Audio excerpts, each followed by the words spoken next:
Hi everyone. So let's start our very first topic, S block elements in inorganic chemistry. So हम लोग ज़्यादा अभी starting में detail में नहीं जाएंगे इतना. Only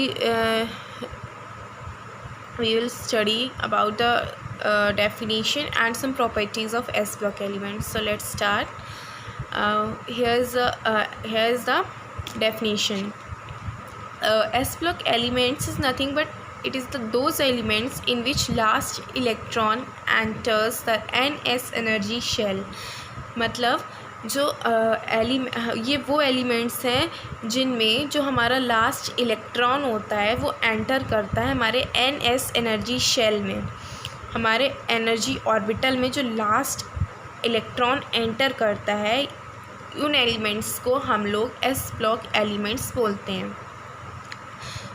हमारे इनमें फर्स्ट ए ग्रुप, हमारे जो ग्रुप्स होते हैं हमारे पीरियोडिक टेबल में 18 ग्रुप्स होते हैं. उसमें हमारे जो स्टार्टिंग जो फर्स्ट ए ग्रुप और सेकेंड ए ग्रुप होता है वो हमारा एस ब्लॉक एलिमेंट्स का होता है. और हमारे जो फर्स्ट ए ग्रुप होते हैं उनको हम एल्कलाई मेटल्स बोलते हैं because they form hydroxide with H2O, यानी कि ये वाटर के संग रिएक्ट करके हाइड्रोक्साइड्स बनाते हैं. और जो हमारा जो सेकेंड ए ग्रुप होता है वो एलिमेंट्स जो होते हैं वो एल्कलाइन अर्थ मेटल्स कहलाते हैं because they form the hydroxides and oxides both. तो ये हमारे इस जो सेकेंड ए ग्रुप के एलिमेंट्स होते हैं वो एल्कलाइन अर्थ मेटल्स कहलाते हैं. Next we have that they are soft metals and they have low melting and boiling point. BP यानी melting point and boiling point. इनका जो बॉइलिंग पॉइंट और मेल्टिंग पॉइंट होता है वो बहुत ही लो होता है और ये सॉफ्ट मेटल्स होते हैं because they have the weakest metallic bonding, यानी इनकी जो बीच की जो मेटल की बॉन्डिंग होती है वो बहुत ही वीक होती है, कमज़ोर होती है, ये आसानी से टूट जाती है, ब्रेक हो जाती है. इसीलिए ये जो होते हैं इनके जो मेल्टिंग और बॉइलिंग पॉइंट होते हैं वो बहुत ही लो होते हैं और इनका ये जो होते हैं वो सॉफ्ट मेटल कहलाते हैं. Next we have the properties which is due to the valence electrons and the number one property is highly reactive. ये बहुत ही highly reactive होते हैं. जो एस ब्लॉक एलिमेंट्स के जो ग्रुप्स, जो हमारे ग्रुप के जो एलिमेंट्स होते हैं फर्स्ट ग्रुप और सेकेंड ग्रुप के एस ब्लॉक एलिमेंट्स के, ये बहुत ही ज़्यादा रिएक्टिव होते हैं और यानी कि किसी की चीज़ के संग भी बहुत ही जल्दी रिएक्ट करते हैं, बहुत ही ईजिली रिएक्ट करते हैं. Second they are readily forms ionic compounds. Means ये बहुत ही ईज़िली, बहुत ही आसानी से आयोनिक कंपाउंड्स फॉर्म करते हैं. Then they are fixed valency, they have fixed valencies. इनकी जो वैलेंसी होती है फिक्स्ड होती है. दे हैव 1 और 2 वैलेंसी और ये फिक्स्ड होती है, चेंज नहीं होती है. लो आयोनाइजेशन एनर्जी, इनकी जो आयोनाइजेशन एनर्जी होती है बहुत ही लो होती है because they have high electropositive charge. इन पे हाईली इलेक्ट्रोपॉजिटिव, ये हाईली इलेक्ट्रोपॉजिटिव होते हैं, ये हाईली इलेक्ट्रोपॉजिटिव होते हैं और ये गुड रिड्यूसिंग एजेंट्स होते हैं. Good reducing agents it means that ये they oxidize others and they oxidize itself and reducing others. ये दूसरों को रिड्यूस करते हैं और ख़ुद ऑक्सीडाइज होते हैं बिकॉज ये गुड रिड्यूसिंग एजेंट्स होते हैं. रिड्यूसिंग एजेंट्स मींस ये खुद को ऑक्सीडाइज करेंगे और दूसरे एलिमेंट्स को ये रिड्यूस करेंगे. And they are high partial negative charge. इन पे हाईली पार्शियल निगेटिव चार्ज होता है एंड ये जो होते हैं वो good conductors of heat and electricity. ये गुड कंडक्टर्स होते हैं यानी हीट और इलेक्ट्रिसिटी को ये आसानी से अट्रैक्ट कर लेते हैं, यानी ये हीट और इलेक्ट्रिसिटी के संग अच्छे कंडक्टर्स होते हैं, कंडक्टर होते हैं हीट और इलेक्ट्रिसिटी के. एंड इनके जो एटॉमिक साइज, एटॉमिक रेडियाई और आयनिक रेडियाई होता है उसमें जो एम यानी कोई भी मेटल ले लेते हैं, हम मानते हैं इसका जो एम नॉर्मल जो मेटल होता है वो ग्रेटर देन होता है हमारे एम प्लस का, यानी किसी भी पॉजिटिव चार्ज के जो मेटल होता है उससे ग्रेटर होता है हमारा नॉर्मल मेटल. जैसे कि हम यहाँ एग्जांपल लेके बात करते हैं. हमारा ये चार्ट बना है, ये हो गया हमारा फर्स्ट ए ग्रुप जिसका हमारा ये एक फॉर्मूला होता है NS1. ये हमारा सेकेंड ए ग्रुप के एलिमेंट्स, इसके हमारा होता है ये कॉन्फ़िगरेशन का फॉर्मूला NS2 पे चार्ज होता है, इन पे मतलब पावर होती है इसकी कॉन्फ़िगरेशन पे. हमारा जो फर्स्ट के ग्रुप्स होते हैं वो उसमें हमारे आते हैं hydrogen, lithium, sodium, potassium, RbCS and so on. तो इसमें हमारा जो हाइड्रोजन होता है उसका इलेक्ट्रॉनिक कॉन्फ़िगरेशन होता है 1s1। आपने वो इलेक्ट्रॉनिक कॉन्फ़िगरेशन निकाला तो आपने पढ़ा ही होगा 10+2 में। सो बस यहाँ पे एक नॉर्मल सा बेसिक एग्जांपल दिया गया है। जैसे कि हमारा हाइड्रोजन का यहाँ पे एटॉमिक नंबर 1 है तो यहाँ पे हमारा 1s1। सो ऐसे लिथियम का यहाँ पे 3 है तो 1s1, 2s1। और अगर हम लोग इसे ऐसे भी लिख सकते हैं हीलियम He लिख के और यहाँ पे 2s1 लिख दिया, क्योंकि हीलियम यहाँ पे 2 होता है हीलियम का। सो यहाँ पे हम लोग 1s1 1s2 के बजाय हम लोग यहाँ हीलियम भी लिख सकते हैं और 2s1 लिख देंगे लास्ट में। यहाँ पे 1 होता है NS1। इलेक्ट्रॉन एंटर करते हैं यहाँ पे 1 होता है इसलिए। देन हमारे ये ऐसी एग्जांपल्स हैं। और इसके बाद then we have one more, ये तो हम लोग पढ़ चुके हैं, सॉफ्ट मेटल और low boiling. Then next we have the some properties in details. They are highly reactive, ये बहुत ही हाईली रिएक्टिव होते हैं, मैंने पीछे बताया था। इसका मतलब यहाँ पे है कि because those elements can easily remove electrons to get stable configuration of inert gas. It means ये बहुत ही हाईली रिएक्टिव होते हैं जो कि ये क्योंकि ये जो एलिमेंट्स होते हैं वो ईज़िली रिमूव करते हैं इलेक्ट्रॉन्स, इसमें ईज़िली रिमूव हो जाते हैं एक अपने आप पे stable configuration of inert gas, यानी इनर्ट गैस की स्टेबल कॉन्फ़िगरेशन पाने के लिए ये ईज़िली इसमें इलेक्ट्रॉन्स जो होते हैं वो रिमूव हो जाते हैं, इसलिए ये हाईली रिएक्टिव होते हैं। Then readily forms ionic compounds, मैंने बताया था बहुत ही ईजिली आयनिक कंपाउंड्स फॉर्म करते हैं because their valence shell electron are loosely bounded. इनके जो वैलेंस शेल इलेक्ट्रॉन्स होते हैं इनमें एलिमेंट्स में बहुत ही लूजली बॉन्डेड होते हैं, यानी कि बहुत लूजली होते हैं, टाइट नहीं होते हैं, तो आसानी से ये रिमूव हो जाते हैं और आसानी से आयनिक कंपाउंड्स फॉर्म कर लेते हैं। And can be removed easily, हाँ आसानी से रिमूव हो जाते हैं। And forms ions with positive charge के साथ ये आयंस फॉर्म कर लेते हैं easily. And can be react with other ions, और बहुत ही आसानी से ये अदर आयंस के संग रिएक्ट भी कर लेते हैं बहुत ही ईजिली। एग्जाम्पल यहाँ पे दिया है हमारा lithium chloride, potassium chloride etcetera. Then third we have they shows fixed valency, fixed valency show करते हैं। मैंने बताया था ना ये 1 और 2 वैलेंसी होती है, इनकी फिक्स होती है, चेंज नहीं होती है, जैसे कि इसमें लिखा भी है बिकॉज दे ओनली हैव 1 और 2 electrons in their outer most shell. इनके जो आउटर मोस्ट शेल होता है उसमें इनके सिर्फ 1 और 2 इलेक्ट्रॉन्स होते हैं, जो कि to lose electrons hence shell outermost shell to lose electron, hence its valencies will also be only 1 और 2। इनकी जो वैलेंसी होती है वो सिर्फ 1 और 2 होती है, फिक्स होती है, ये ना ज़्यादा होती है ना कम होती है, ये फिक्स होती है, इसीलिए ये फिक्स्ड वैलेंसी शो करते हैं। Then fourth one is low ionisation energy. इनकी जो आयोनाइजेशन एनर्जी होती है इस ब्लॉक एलिमेंट्स की वो बहुत ही लो होती है।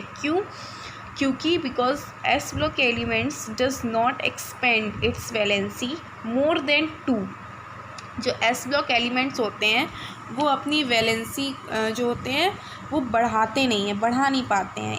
Does not expand its valency, अपनी वैलेंसी को नहीं बढ़ाते हैं 2 से ज़्यादा, more than 2, as they only have 1 और 2 इलेक्ट्रॉन्स। क्योंकि इनके पास सिर्फ 1 और 2 इलेक्ट्रॉन होते हैं तो 2 से ज़्यादा होते नहीं है, तो ये लोग कैसे 2 से ज़्यादा एक्सपेंड करेंगे। देन इनके जो to lose these elements can lose easily to get stable noble gas configuration। जैसे हमने ऊपर पढ़ा था ना यहाँ पे स्टेबल नोबल गैस कॉन्फ़िगरेशन के लिए ये लोग ईज़िली रिमूव कर लेते हैं, हाईली रिएक्टिव होते हैं क्योंकि अपने इलेक्ट्रॉन्स को ईज़िली रिमूव कर लेते हैं स्टेबल कॉन्फ़िगरेशन पाने के लिए इनर्ट गैस की। सो वही यहाँ पे बताया गया है कि these elements can lose easily to get stable noble gas configuration, easily remove कर लेते हैं अपने इलेक्ट्रॉन्स को स्टेबल बनाने के लिए। So their ionisation energy is very low, so तो इनकी आयनाइजेशन एनर्जी जो होती है वो बहुत ही लो होती है। Fifth one is highly electropositive in nature, ये हाईली इलेक्ट्रोपॉजिटिव होते हैं नेचर में because it removes an electron easily to form an electropositive ion, क्योंकि इनकी इसलिए इलेक्ट्रोपॉजिटिव होते हैं नेचर में क्योंकि ये ईज़िली एक तो रिमूव कर लेते हैं आयंस, ईज़िली रिमूव कर लेते हैं इलेक्ट्रॉन, और इसके बाद ये इलेक्ट्रॉन पॉजिटिव आयंस ईज़िली बना लेते हैं, रिमूव करके इलेक्ट्रॉन पॉजिटिव आयंस बना लेते हैं और पॉजिटिव चार्ज के संग, इसीलिए ये हमारे इलेक्ट्रो पॉजिटिव इन नेचर होते हैं क्योंकि इनके जो इलेक्ट्रॉन आयंस जो बनते हैं वो पॉजिटिवली चार्ज होते हैं। जैसे कि यहाँ पे एक एग्जांपल दिया गया है, जो लिथियम है वो यहाँ पे ईज़िली उसने रिमूव किया लिथियम पॉजिटिव में और एक इलेक्ट्रॉन रिमूव कर दिया और ये लिथियम पॉजिटिव बन गया यहाँ पे। ऐसी Na है, यहाँ पे Na पॉजिटिव बन गया और एक इलेक्ट्रॉन रिमूव हो गया, सो ये पॉजिटिव हो गया, इसीलिए ये इलेक्ट्रॉन पॉजिटिव इन नेचर होते हैं, highly electropositive. Then we have अच्छा, इसमें एक चीज़ है यहाँ पे जो ऊपर लिखा हुआ है, ये नोट डाउन आप लोग भी कर सकते हैं चाहें तो, क्योंकि ये मैं इसलिए लिख लेती हूँ ताकि ये शॉर्ट हमारे हिंट मिल जाएगी कभी भी, जैसे कुछ। ये इलेक्ट्रोनेगेटिविटी क्या होती है? इलेक्ट्रोनेगेटिविटी मतलब it is a tendency of an atom to attract the bond pairs of electrons. Electronegativity एक टेंडेंसी है जो कि एटम्स को अट्रैक्ट कर, जो ऑफ एन एटम, ये एक एटम की ऐसी टेंडेंसी होती है जो बॉन्ड पेयर्स, इलेक्ट्रॉन के जो बॉन्ड पेयर्स होते हैं उन्हें अट्रैक्ट करती है।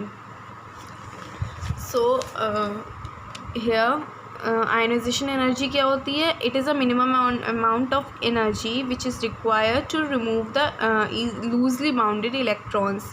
ये एक मिनिमम अमाउंट ऑफ एनर्जी होती है, ये एक ऐसी एनर्जी होती है जो जिसकी हमें ज़रूरत होती है to remove the easily loosely bounded electrons, जो कि हमारे लूजली जो बाउंड यानी लूज बाउंडेड जो इलेक्ट्रॉन्स होते हैं उनको रिमूव करने की जो मिनिमम अमाउंट ऑफ एनर्जी रखती है वो आयनाइजेशन एनर्जी कहलाती है। देन वी हैव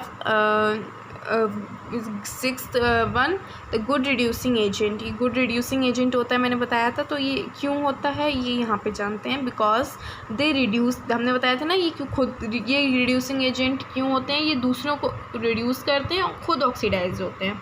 सो वही यहाँ पे लिखा हुआ है, they are good reduce, they reduce others and oxidise itself. ये खुद ऑक्सीडाइज करते हैं और दूसरों को रिड्यूस करते हैं। So here we can take an example, the Na जो है सोडियम, ये यहाँ पे एक इलेक्ट्रॉन जो है रिमूव कर रहा है और यहाँ पे Na का पॉजिटिव चार्ज आ रहा है, Na पॉजिटिव। सो ये पॉजिटिव चार्ज भी होते हैं, हाईली पॉजिटिव इन नेचर। और देन